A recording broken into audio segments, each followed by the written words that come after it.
పెట్టుబడిలో నెలకు 50,000 నుండి 10 లక్షలు సంపాదించాలనుకుంటున్నారా? ఈ వెబినార్ లో జాయిన్ అవ్వండి. Hello Suman TV. సో ఇంతకుముందు క్లాసెస్లో మనం బేసిక్ కాన్సెప్ట్స్ ఆఫ్ కెమిస్ట్రీ గురించి చెప్పుకున్నాం. ఈరోజు క్లాస్లో మనం అటామిక్ స్ట్రక్చర్, చాలా ఇంపార్టెంట్ టాపిక్, అటామిక్ స్ట్రక్చర్ గురించి చెప్పుకుందాం. Atomic structure. సో ఈ అటామిక్ స్ట్రక్చర్లో కూడా నేను ఇంతకుముందు చెప్పిన విధంగా కొన్ని కాన్సెప్ట్స్ మీదే క్వశ్చన్స్ రిపిటేటివ్గా అడుగుతుంటారు. సో అలాంటి కాన్సెప్ట్స్ గురించి చెప్పుకున్నాం. So first concept related to wave characteristics of light. Wave characteristics. So atomic స్ట్రక్చర్లో మీకు ఇంట్రడక్షన్ పార్ట్ చాలా ఉంటుంది, అవన్నీ basics. Okay, like discovery of fundamental particles, తర్వాత ఫండమెంటల్ పార్టికల్స్ ప్రాపర్టీస్, ఇవన్నీ just introduction part. Examination point of view objective అంతా important కాదు. So ఇక్కడ నుంచి స్టార్ట్ అవుతుంది. వేవ్ క్యారెక్టరిస్టిక్ అంటే లైట్ అనేది వేవ్ ప్రాపర్టీస్ ఉంటాయి. Okay, light possesses two natures, both particle nature and wave nature. Okay, so dual nature. So లైట్ని electromagnetic radiation అని కూడా అంటారు. ఎలక్ట్రోమాగ్నెటిక్ రేడియేషన్ అంటే దానికి ఎలక్ట్రిక్ ఫీల్డ్ ఉంటుంది, పర్పెండిక్యులర్గా magnetic field also acts. So మనం ఇప్పుడు ఏమంటున్నాం, light is a wave, it moves in the form of waves. ఈ వేవ్ యొక్క properties, different properties are there. Like number 1, wave length. So wave లెంగ్త్ని లాంబ్డా అనే సింబల్తో డినోట్ చేస్తాం. Wave length. So wave length అంటే it is the distance between any two adjacent crests or between any two adjacent troughs. ఈ peak of the కర్వ్ని crest అంటాం, ఈ bottom of the కర్వ్ని trough అంటాం. Or any two similar points you can take. ఇప్పుడు this is the descending portion of first wave and this is the descending portion of second wave. Any two similar points on the wave, if you take, the distance between them is called wave length. Okay, distance between two similar points, దాన్ని wave length అంటాం.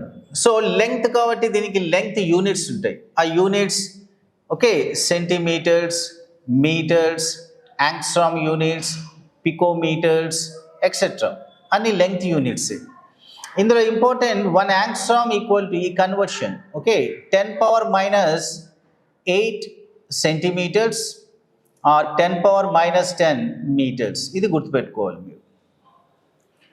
Okay, main problems అడుగుతుంటారు. Number 2, frequency. ఈ ఫ్రీక్వెన్సీని nu అనే సింబల్తో represent చేస్తాం. Frequency అంటే number of waves per second. Okay, so 1 second time fix చేస్తాం and a fixed point will be there and number of waves that cross A fixed point in 1 second. ఒక సెకండ్లో ఒక fixed పాయింట్ని ఎన్ని waves cross చేస్తాయో దాన్ని frequency అంటాం. Okay, same. So as this point is fixed, if more number of waves crosses that fixed point in 1 second, more number of waves, then what happens to wave length?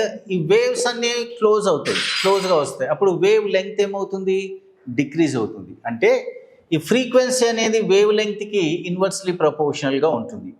New is inversely proportional to wave length. And I can write nu equal to c by lambda. ఈ cని velocity of light అంటాం, అది constant.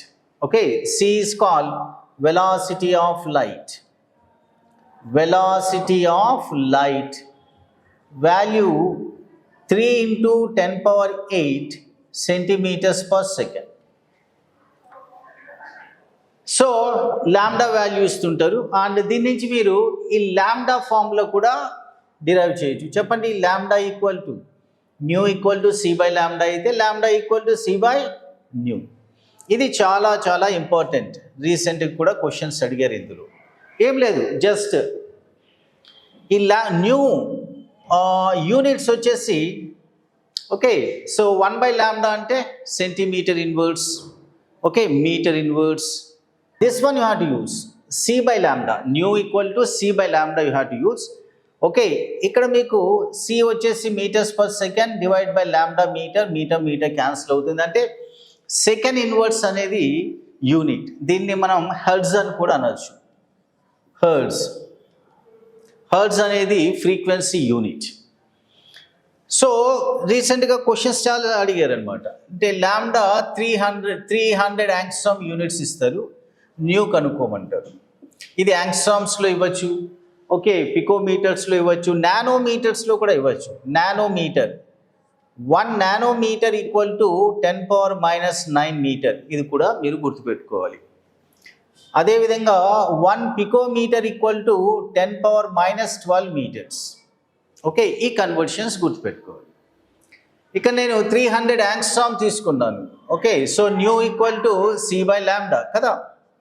So c value 3 × 10⁸ centimetres per second divide by lambda ఎంత ఇచ్చారు, 300 ఇచ్చారు. 300 into unit same సిస్టంలో ఉండాలి. ఇక్కడ సెంటీమీటర్స్లో ఉంది కాబట్టి ఈ యాంగ్స్ట్రామ్ను కూడా మీరు సెంటీమీటర్లో కన్వర్ట్ చేయాలి.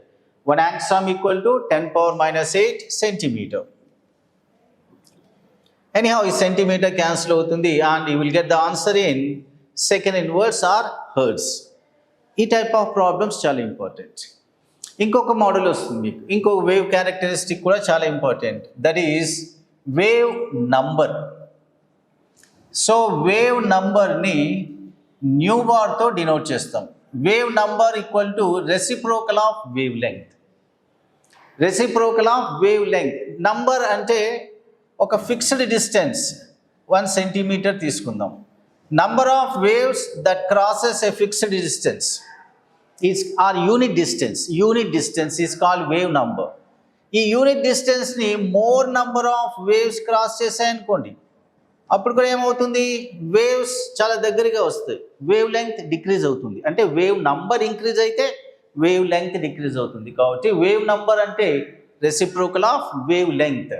సో దీని యూనిట్స్ 1/λ కాబట్టి centimeter inverse or meter inverse ఇలా తీసుకోవచ్చు. సో డైరెక్ట్గా ఇక్కడ కూడా అంతే, లాంబ్డా 300 యాంగ్స్ట్రామ్ యూనిట్స్ ఇచ్చి వేవ్ నంబర్ కనుక్కోమంటే సో జస్ట్ 1/300 ఇంటూ 10⁻⁻8. ఈ విధంగా ఈ వేవ్ క్యారెక్టరిస్టిక్స్ గురించి మీకు ప్రాబ్లమ్స్ అడుగుతుంటారు.